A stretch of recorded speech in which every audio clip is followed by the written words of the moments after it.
অনেক অন্যায় পথে যাবে, অনেক কাজ করবে, যে কাজগুলোর মধ্যে তোমাদের গুনাহ হয়ে যাবে।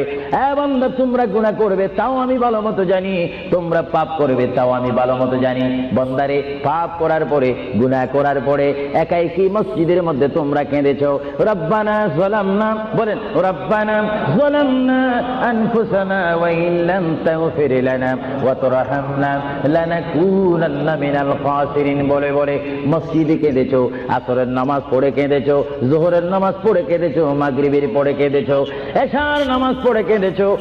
বান্দা, নামাজের মুসল্লা যখন বসে যাও, আমি আল্লাহকে তোমরা বারবার বল, আল্লাহ আমার গুনাহ মাফ করে দাও।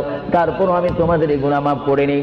তারপরও তোমরা নিশি রাত্রে, মানুষ যখন ঘুমে যায়, তোমার বিবি যখন ঘুম যায়, তোমার ছেলে যখন ঘুম যায়, তুমি নিশি রাত্রে ঠান্ডা পানি দিয়ে ওযু বানিয়ে নামাজের মুসল্লায় বসে তুমি আবার যখন ডাক দাও, রব্বুল আলামিন পৃথিবীর